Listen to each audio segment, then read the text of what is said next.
President Trump signs an order to deploy the National Guard to Memphis, Tennessee. He also suggests he would designate Antifa a terrorist organization along with possible RICO charges, and major left-wing streamers ratchet up calls for violence. I'm Tony Kinnett, host of the Daily Signal's Tony Kinnett Cast, syndicated nationally at 7 p.m. Eastern. It is Tuesday, September 16th, 2025. This is the Daily Signal's top news in 10.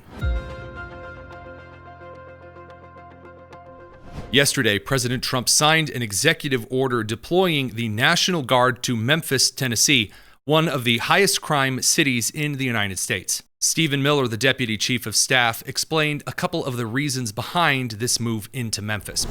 President Trump's initiative here in Washington, D.C., is important to understand, is the most successful anti-crime initiative in American history. But just think about it for a second. In 30 days, President Trump put together a team that saw the largest ever violent crime reduction in any city in American history. Something that people had not been able to do in 40 years. That is a momentous achievement. And now the president is going to take that same model to Memphis, and as he said, more cities after that. The team that President has put together has no equal today or anywhere in American history. I think what's happening here is that what the president has done is made clear.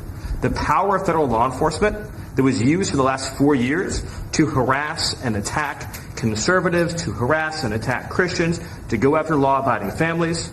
The power of law enforcement under President Trump is going to be used to get all the criminals, all the violent offenders, all the murderers, all the cartels, and all the domestic terrorists off our streets. So whether you're Antifa, whether you're a domestic terrorist, whether you are a violent gang member, a drug trafficker, a trained Iraqwa killer, or anyone else that's hurting our people, President Trump is saying he's going to use his FBI, his DOD, his ATF, his DEA to wipe you out, to put you in behind bars, to take you off the street, or to apply whatever legal consequences necessary.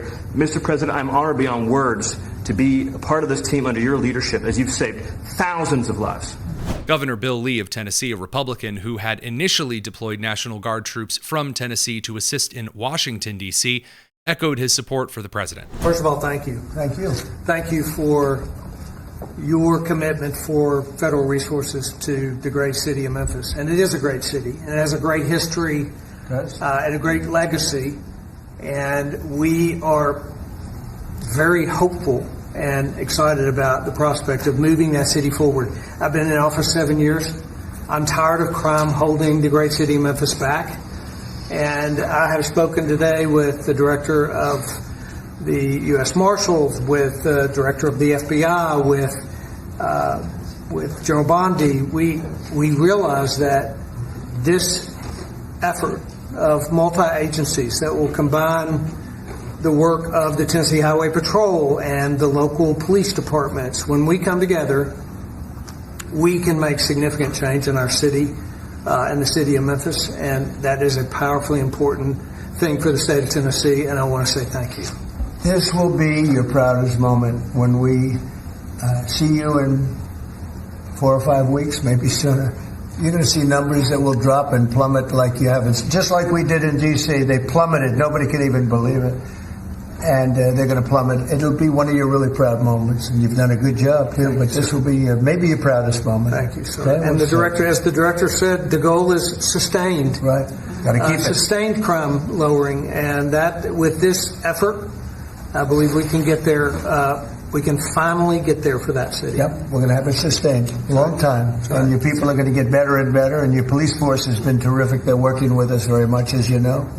Started it, as I said, on a little basis, and we got it down quite a bit, but now we go in for the big march, okay? And Director Patel and his team have done remarkable work so far. As you know, the numbers are great, and this will be one more step in the right direction for Memphis. Democrat Mayor of Memphis, Paul Young, expressed his displeasure at the idea of the National Guard being deployed to the city. We know the National Guard is coming.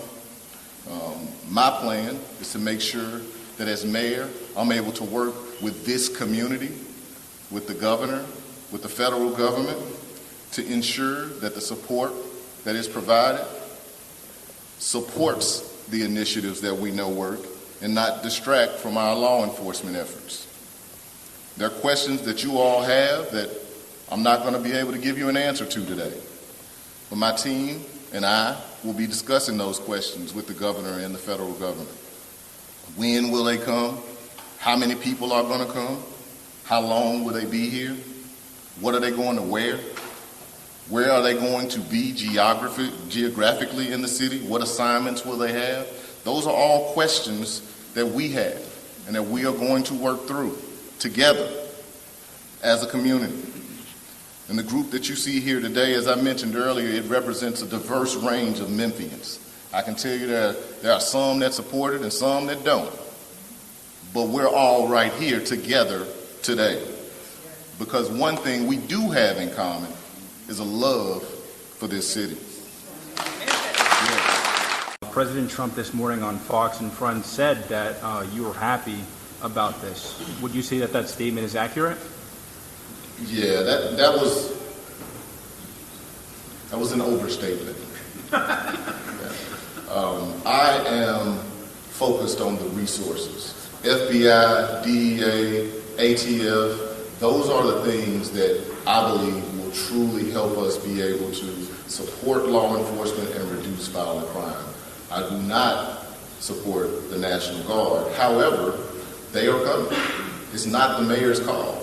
The mayor doesn't have a say or the authority to stop them from coming. And so my goal is to make sure that as they come, that I have an opportunity to work with them to strategize on how they engage in this community. The president also suggested, while taking a couple of questions from the press in the Oval Office, that he would consider designating Antifa a terrorist organization, along with possible RICO anti-corruption charges regarding those who might be funding them. Given with all that's going on with Charlie Kirk's assassination and the left-wing, left-wing violence going on, do you have plans, and actually this is a great opportunity with all these, do you plan on designating Antifa finally a domestic terror organization? Well, it's something I would do, yeah. If I have support from the people back here, I think we'd start with Pam, I think. But I would, if you give me, I would do that 100%, and others also. Vice President J.D. Vance, while hosting the Charlie Kirk Show yesterday, outlined what some of these possible left-wing organizations that might be investigated are. There is no unity with people who scream at children over their parents' politics. There is no unity with someone who lies about what Charlie Kirk said in order to excuse his murder.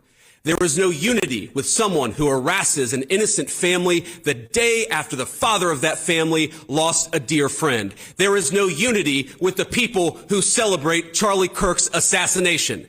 And there is no unity with the people who fund these articles, who pay the salaries of these terrorist sympathizers, who argue that Charlie Kirk, a loving husband and father, deserved a shot to the neck because he spoke words with which they disagree. Did you know that the George Soros Open Society Foundation and the Ford Foundation, the groups who funded that disgusting article justifying Charlie's death, do you know they benefit from generous tax treatment? They are literally subsidized by you and me, the American taxpayer. And how do they reward us? By setting fire to the house built by the American family over 250 years. I am desperate for our country to be united in condemnation of the actions and the ideas that killed my friend. I want it so badly that I will tell you a difficult truth. We can only have it with people who acknowledge that political violence is unacceptable, and when we work to dismantle the institutions that promote violence and terrorism in our own country. And lastly, major left-wing streamers continue to ratchet up calls for violence following the assassination of Charlie Kirk. Stephen Bonnell II, otherwise known as Destiny, went on Piers Morgan to suggest that if you wanted Charlie Kirk to be alive, then Donald Trump shouldn't have been president for the second term. I think that liberals need to wake up and finally realize that if they're not willing to do it, it will never come down. If you wanted Charlie Kirk to be alive, Donald Trump shouldn't have been president for the second term. Every time he's in office, this happens. People joked about when Biden came in, it was so boring, nothing was going on. 7 out of 10 of the largest protests in American history have happened under Donald. He also went on his own stream to tell his followers that they need conservatives to be afraid of getting killed when they go to events. Right now, they don't feel like there's any fear. Shout the crime statistics?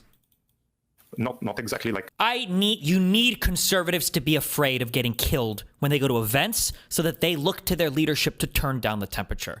The issue is right now, they don't feel like there's any fear.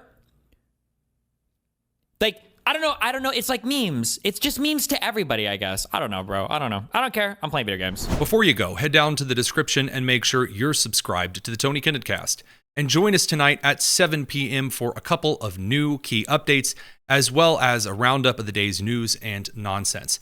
I'm Tony Kinnett, and this has been the Daily Signal's top news in 10. Take care.